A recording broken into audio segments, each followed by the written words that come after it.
Good morning all of you. आज का जो हमारा सेशन है, आज की क्लास में हम लोग हो विद्रोह के बारे में पढ़ेंगे और हो विद्रोह के बाद हम लोग कोल विद्रोह के बारे में जानेंगे कि दोनों विद्रोह आपस में इंटरकनेक्टेड है। हम लोग जानते हैं कि हो विद्रोह एक छोटे क्षेत्र में हुआ था, क्योंकि कोल विद्रोह की बात करें तो झारखंड के लगभग सभी क्षेत्रों में, अगर हम लोग संथाल परगना को छोड़ दें और हजारीबाग को छोड़ दें तो झारखंड के संपूर्ण क्षेत्र में बाड़ाभूम, मानभूम, पंचेत, पलामू, सिंहभूम, छोटनागपुर खास सभी में फैला था। तो हम लोग पहले आज के क्लास में देखते हैं हो विद्रोह, फिर हम लोग देखेंगे कोल विद्रोह, क्योंकि कोल विद्रोह की जो पृष्ठभूमि है वो हो विद्रोह से ही तैयार हुई थी। तो हम लोग को थोड़ा सा हो विद्रोह के बारे में जान लेना जरूरी है, क्योंकि हमारा सिलेबस में झारखंड का हिस्ट्री और झारखंड का आंदोलन पढ़ना तो एकदम नेसेसरी है। तो हर आंदोलन को हम लोग सिलसिलेवार ढंग से पढ़ रहे हैं। तो आज के इस वीडियो में या आज के इस क्लास में हम लोग क्या पढ़ेंगे? हो विद्रोह। आप लोग हेडिंग लगाइए, हो विद्रोह, झारखंड में हो विद्रोह।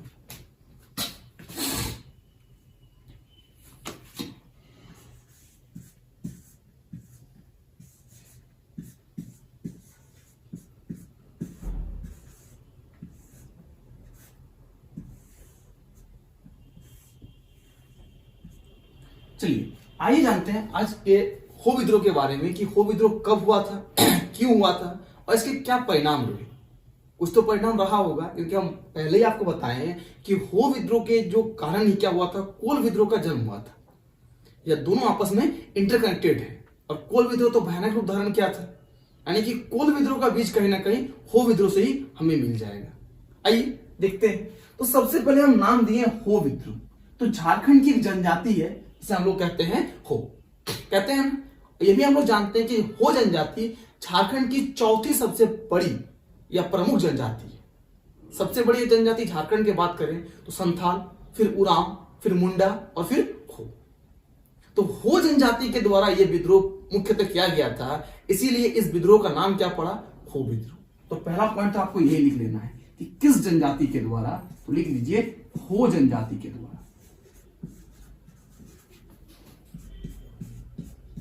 किसके द्वारा? हो जनजाति के द्वारा। नेक्स्ट आपके दिमाग में यह सवाल आना चाहिए कि झारखंड में हो जनजाति रहते कहां पर है या पाए किस क्षेत्र में जाते हैं? तो हम लोग जानते हैं कि हो जनजाति का सबसे ज्यादा संकेंद्रण वर्तमान का जो कोल्हान क्षेत्र है, यानी कोल्हान प्रमंडल है, उसमें पाए जाते हैं। यानी अगर एग्जाम में पूछे कि ये जनजातीय जो विद्रोह है, हो विद्रोह हुआ कहां पर था, तो जहां पर हो जनजाति पाई जाएगी। और हो जनजाति कहां मिलती है? तो हम लोग सीधा क्या कहेंगे? कोल्हान क्षेत्र में, वर्तमान का कोल्हान क्षेत्र। वर्तमान का कौन सा क्षेत्र? कोल्हान क्षेत्र। यानी वर्तमान के कोल्हान क्षेत्र में हमारा क्या हुआ था? हो विद्रोह हुआ था। अब सवाल आता है कि कब हुआ था? कोई ना कोई इसका टाइम पीरियड तो होगा, तो टाइम पीरियड लिख लीजिए, कब से कब तक। तो ये स्टार्ट हुआ था 1820 में, 1820 में, और एंड कब हो गया था? 1821 में। तो एक सिंपल सा वर्ड में हम लोग लिख के रखेंगे कि हो विद्रोह 1820 से 1821 तक हुआ था, 20 से 21 तक। अच्छा, अगर सवाल में मान लेते हैं कोल्हान नहीं रहा, हो विद्रोह किस क्षेत्र में हुआ था ये सवाल में रहा और कोल्हान लिखा हुआ नहीं रहा, तो क्या टिक कीजिएगा? सिंहभूम। और कोल्हान लिखा हुआ नहीं रहा तो क्या टिक कर देना है? सिंहभूम। सिंहभूम। क्लियर? और कुछ जानते हैं? जिस समय की हम बात कर रहे हैं 1820 1821 की, इस समय से कोल्हान तो था, कोल लोगों का कोल्हान था, ढाल लोगों का, यानी कि जो पोरहाट के राजा थे, सिंह राजा थे, उन लोगों का क्या था? ढाल वंश था, ढालभूम था।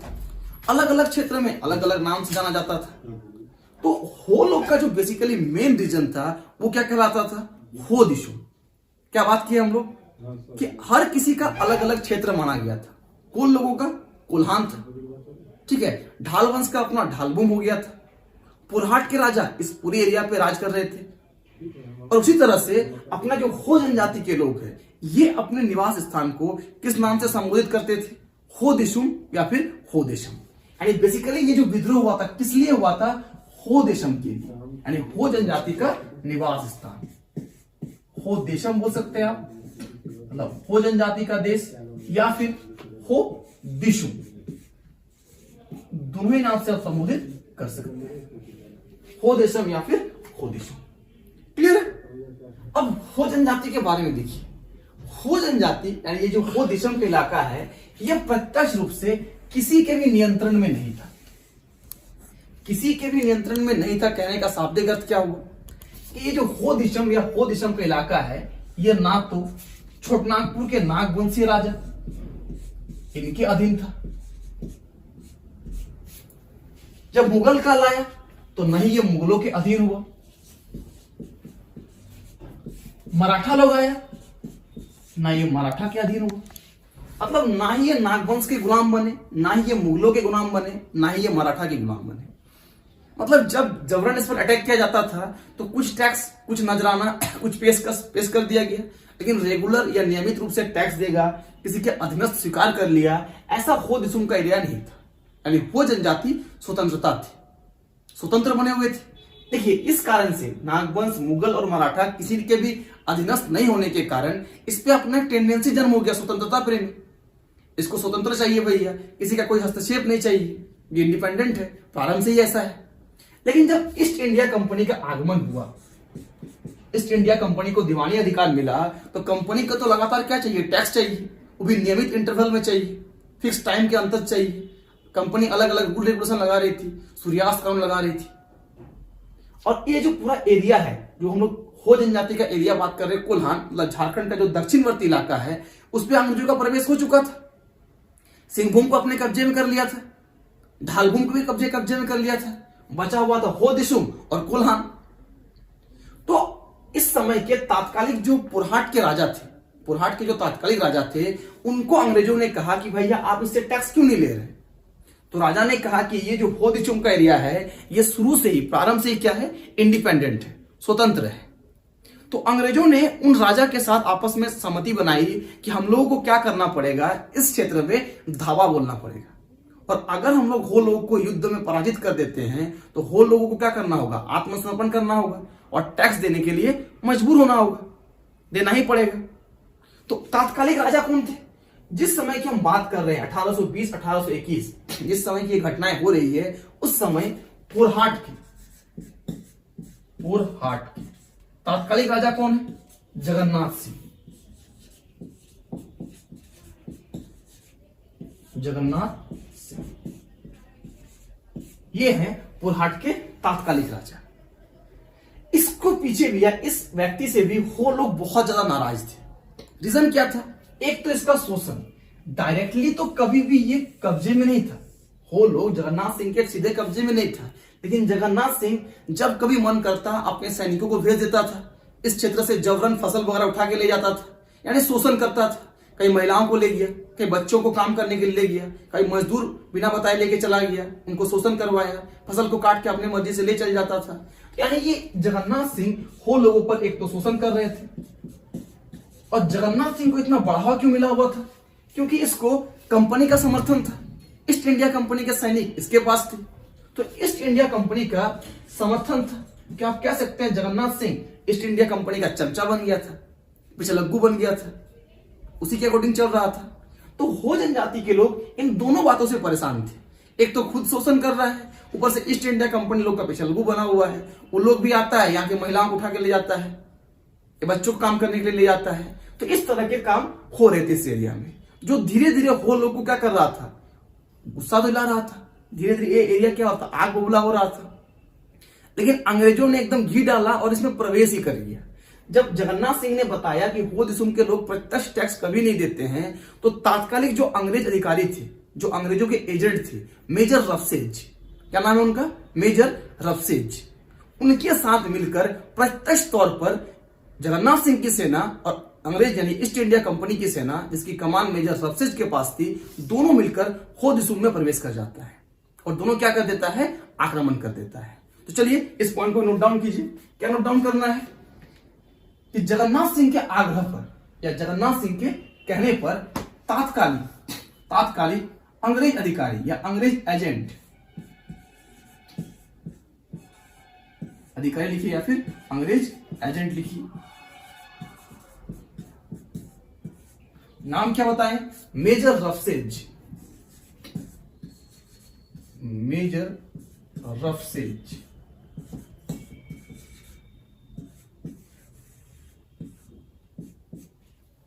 यानी जगन्नाथ सिंह और मेजर रफसेज की संयुक्त सेना, दोनों का सेना मिलाकर 1820 में, 1820 में, कब की बात कर रहे हैं हम लोग, 1820 में हो दिसुम में प्रवेश कर जाता है।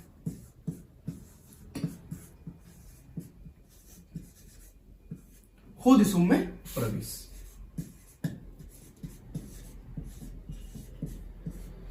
क्लियर है? कहां प्रवेश कर जाता है? हो दिसुम में प्रवेश कर जाता है। जब ये लोग हो दिसुम में प्रवेश करता है तो सिंपल बात है कि हो दिसुम के जो लोग रहेंगे, यानी हो जनजाति के जो लोग रहेंगे, इसका विरोध करेगा। ये तो सिंपल सा बात है।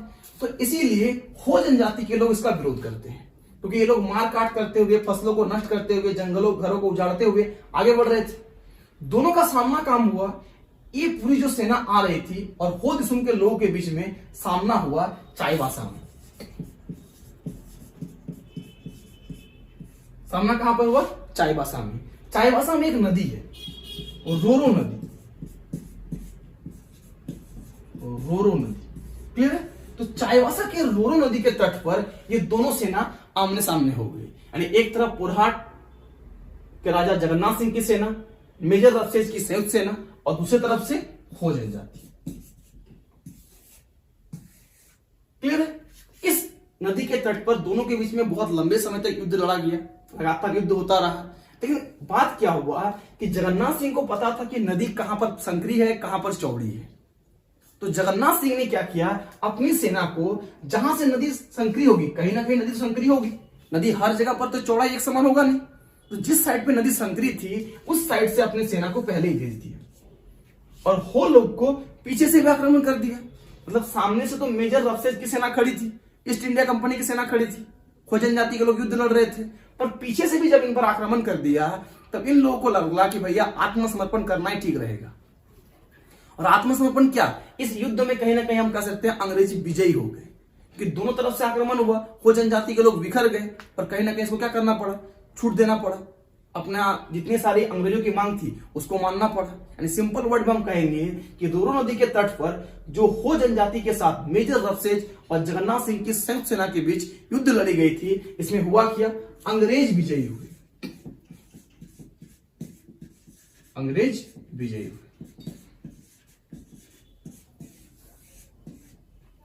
जब अंग्रेज विजयी हो गए तो अंग्रेजों का सीधा कहना था कि आप तो भैया हमारे गुलाम बन गए, अब तो हमको टैक्स देना ही पड़ेगा, और इन लोगों को टैक्स देने के लिए मजबूर किया गया। लेकिन इस युद्ध के दौरान एक घटनाएं हुई थी जो एग्जाम में सवाल पूछा जाता है।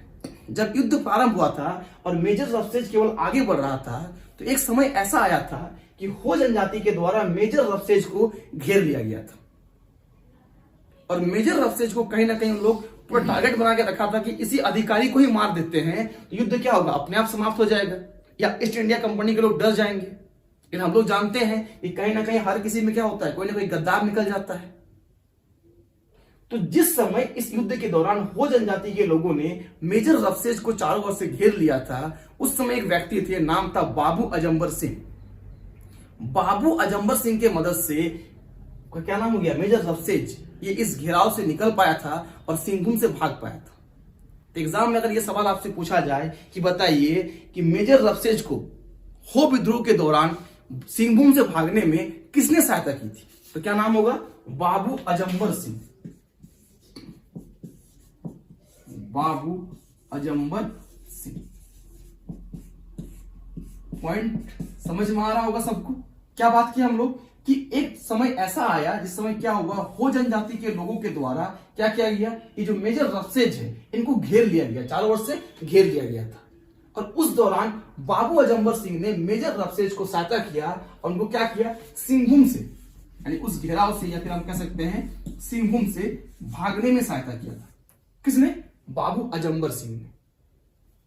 चलिए, एक छोटा सा पॉइंट हुआ जहां सवाल बन सकता है। तो ये जो अंग्रेज इस युद्ध में फाइनली जब अंततः विजय हुए तो क्या बात किया गया कि भैया आपको टैक्स देना स्वीकार करना होगा, नियमित कर आपको देना होगा। इन घटना क्या हुआ समझिए, ये जो युद्ध लड़ा गया था इसमें केवल हो जनजाति के उत्तर भाग के लोग थे, मतलब हो दिसुम का जो एरिया है उसका जो ऊपरी वाला भाग है, उत्तरी वाला भाग है, उसके केवल हो जनजाति थे। दक्षिण वाले लोग अभी भी अलग रह रहे थे, मतलब इस अंग्रेज के विजय के पश्चात ये जो टैक्स देना स्वीकार किया, केवल किसने किया? हो दिसम के उत्तरी भाग वाले, हो दिसम के उत्तरी भाग वाले। तो क्या कहेंगे हम लोग कि 1820 में जो रोरो नदी के तट पर युद्ध लड़ा और जिसमें अंग्रेज विजय हुए और फाइनली हो दिसम के लोगों को टैक्स देने के लिए मजबूर किया गया, तो उन लोगों में कौन था? केवल उत्तरी भाग वाले थे। दक्षिणी भाग वाले अभी भी स्वतंत्र थे और वो लगातार उपद्रव मचा रहे थे।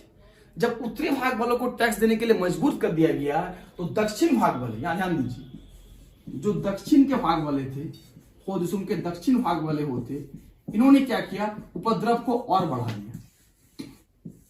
अब ये केवल टैक्स ही नहीं दे रहे थे, जगन्नाथ सिंह के जो सीमावर्ती राज्य है, जो सीमावर्ती इलाका है, उस पर जाकर आक्रमण करते थे और उससे लूट के ला रहे थे।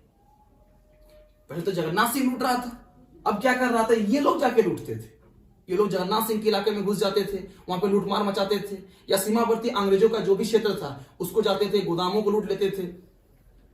जब इस तरह की घटनाएं घटने लगी तो जगन्नाथ सिंह ने फिर से याचिका दायर किया, यानी फिर से ये कहा कि अनुशंसा की कि भैया हमारा मदद किया जाए। ईस्ट इंडिया कंपनी को एक सूचना पत्र भेजा कि उत्तर भाग वाले तो टैक्स देने के लिए राजी भी हो गए हैं, टैक्स दे भी रहे हैं, लेकिन हो दिसम के जो दक्षिण भाग वाले लोग हैं वो टैक्स नहीं दे रहे हैं, ना ही हमारी बात मान रहे हैं, बल्कि हमारे ही क्षेत्र में घुसकर लूटपाट मचा रहा है। इसकी सूचना जब मेजर रफसेज को मिला, क्योंकि उस समय जब ये सूचना उसको पहुंचाया गया, इस रोरो नदी में जो विजय प्राप्त हुआ था अंग्रेजों को, उसके बाद इस पूरे एरिया का कमान मेजर रफसेज को दे दिया गया था। प्रमुख अधिकारी कौन बन गए थे? मेजर रफसेज। क्या देखिएगा, इस चाईबासा के रोरो नदी के तट पर जब हो जनजाति के खिलाफ विजय प्राप्त किया, इस विजय के उपरांत क्या हुआ? मेजर रफसेज को चीफ बना दिया गया, प्रमुख अधिकारी बना दिया गया इस पूरे क्षेत्र का। इसको हम लोग जंगल महाल के नाम से भी जान सकते हैं। पूरे एरिया का क्या बना दिया गया? प्रमुख अधिकारी बना दिया गया। तो जब इनको यह सूचना मिली कि फिर से दक्षिण भाग वाले हो फिर से उपद्रव मचा रहे हैं, टैक्स तो नहीं दे रहे हैं, लूटपाट मचा रहे हैं, तो इन्होंने अपने एक अधिकारी को भेजा एक बड़ी सेना के साथ। इसका नाम था कर्नल रिचर्ड, जरूर लिख लीजिएगा। किसको भेजा? Colonel Richard.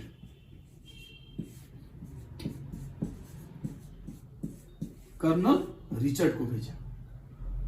मेजर रफसेज ने कर्नल रिचर्ड को भेजा और साथ में एक बहुत बड़ी सेना भेजी। और ये सेना जब ये हो दिसम के एरिया में पहुंचा तो जगन्नाथ सिंह का भी सपोर्ट मिला, उत्तर भाग वाले हो का भी सपोर्ट मिला, और ये बड़ी सेना के साथ दक्षिण भाग वाले जो हो है, दक्षिणी हो दिसम के दक्षिण भाग वाले, हम लोग कह सकते हैं दक्षिणी हो के खिलाफ युद्ध छिड़ गया। ये लोग भाई साहब लोग तीर धनुष लेके पूरा अटैक करने के लिए तैयार हैं और सामने से एकदम अत्याधुनिक अधिकारों से लैस आ रहा है, मशीन गन आ रहा है, गोला बारूद आ रहा है, बंदूक आ रही है, वजह से क्या है? तीर धनुष है। अब दोनों के बीच में युद्ध चालू हो गया। 1 महीना तक तो युद्ध चला। कितने महीने तक कह सकते हैं आप लोग? 1 महीने तक। पर इस 1 महीने के अनर्थक प्रयास में हो लोग को यह तो पता चल गया कि भैया हम लोग जीत नहीं सकते हैं, जीत नहीं सकते हैं, क्योंकि कब तक टिकेंगे?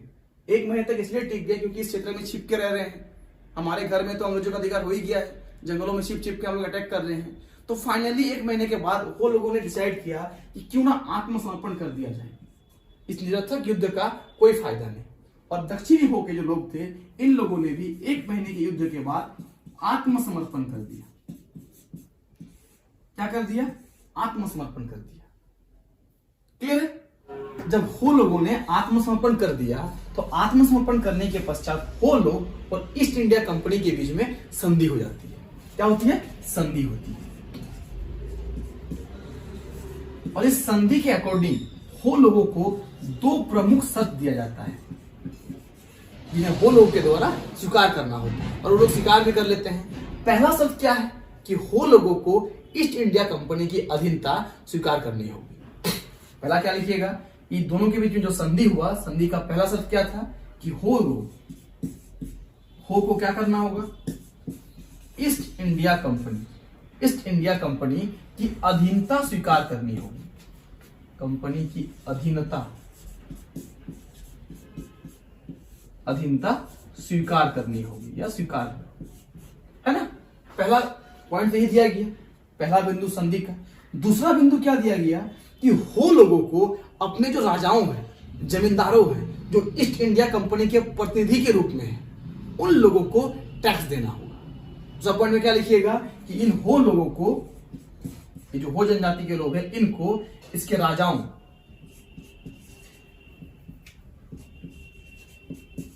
या फिर क्या बोल सकते हैं हम लोग, जमींदारों को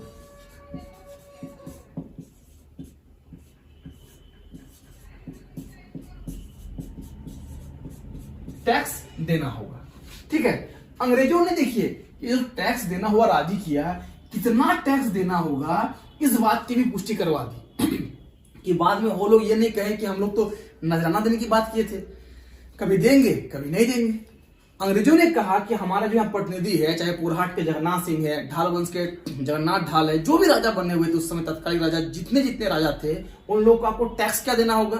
आप जिस राजा के क्षेत्र में आ रहे हैं, चाहे ढाल वंश के आ रहे हैं, चाहे पुरहाट के आ रहे हैं, चाहे मानभूम के आ रहे हैं, जिस राजा के क्षेत्र में आ रहे हैं, उनको क्या करना होगा, आपको सालाना कितना देना होगा, 8 आना।